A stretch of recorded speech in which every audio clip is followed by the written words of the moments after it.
It is the motive that becomes the matter. What is the driver? For instance, as a young person, if the only reason why you want to marry is because of sex, you don't know what marriage is. You don't know what marriage is. If the only reason you are looking forward to marriage is that you feel that marriage is going to curb your sexual perversions and immoralities, then you don't know what marriage is. In fact, if you don't know how to deal with your sexual appetite before you marry, you will be a disaster in marriage. Marriage is not a cure for fornication. He said the boy they fornicate, he said find a wife. It's not a cure for fornication. It's not a cure. Now somebody is saying, but Paul said it's better to marry than to burn. Yes, it's better to marry than to burn. But that does not take away the requirement for self-control.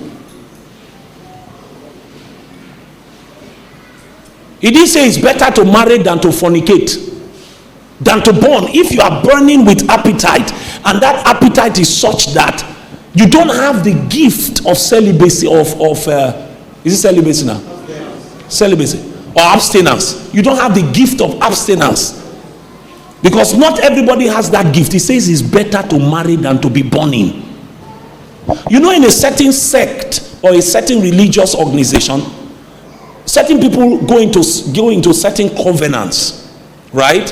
Where they say, because I want to serve Jesus, as a woman, I'm not going to sleep with any man. As a man, I'm not going to sleep with any man. Some things have happened within that religious organization that has showed us that it is better to marry than to burn. The kind of child molestation, the kind of immoral things that we have heard, because people entered with burning appetites, and instead of going to say, let me legally go into the system that allows me to give expression, they are pretending to have what they do not have. And the thing has caused great damage. Many people have been traumatized because men were burning and they had to give expression to strange fire. Marriage is not the cure for fornication. You say, I don't know, I'm just masturbating. Jesus, this masturbation wants to kill me, but I promise you when I marry, you will now find out that when your wife delivers, she just delivers today now, they will now put burglary. You will not have access. We will now know whether you have self-control to wait for her to heal. Satan will come back and put you under pressure, and that masturbation you will fail to deal with before will become your God. You become your God. So if your only desire for marriage is sexual satisfaction, you don't know what marriage is.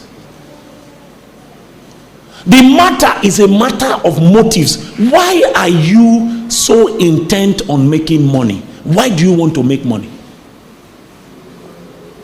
Those are the matters. If you are living with posterity and eternity upon your heart, you will know that when you make money, primarily the money is for the kingdom.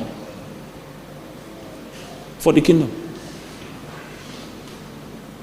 One campus wanted to invite me for a ministration, and I looked at the flight ticket. Students. I said, no, I will not allow them buy me flight ticket. They went ahead with the publicity. I said, if God provides money for me, we will go. Joshua can tell you how much we paid for that trip, and he can tell you how much came as honorarium. You can ask him later. My own money that went into the trip.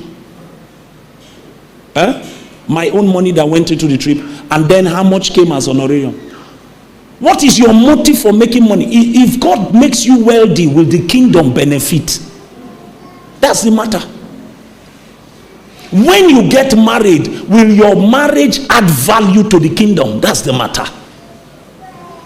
If you have a business today, who will be the greatest beneficiary of your prosperity? Will it be self or it will be God? That's the matter. It's the motives I'm not saying just pack your bag and begin to work at NLA Junction. I'm preparing for the coming of the Lord. Why you no want go school? Rapture goes what happen? No? You now wake up in the morning, tell your colleagues in your department, I'm not graduating from this department. They're going to say, why? Say, rapture goes what happen? Say, I listen to Reverend Kes. Say, Kai, tribulation they come. What is the use? If person go school, we can't enter tribulation. What will be the use? Your certificate not going to help you. So I don't want to go school again. No. The thing is, you live with an understanding that while you are on the face of the earth, there is something God wants to achieve with your life. Your life should bear testimony. It should give light to all who are in the house. That's the agenda of God. So everything God does with your life begins to accrue towards an eternal agenda and an eternal plan that was written even before you were conceived in your mother's womb. Even in your mother's womb. And when you understand this, death will be easy. It won't be difficult. Because you will not have attachment to the things that exist in this realm. So if somebody comes and says, your life or your profession of faith, you'll be willing to die. It won't matter to you. But if you are pursuing these things in the visible realm for the wrong motives, your heart will be taken. And once your heart is taken, it will be difficult for you to make the required sacrifices to make Jesus known in your generation.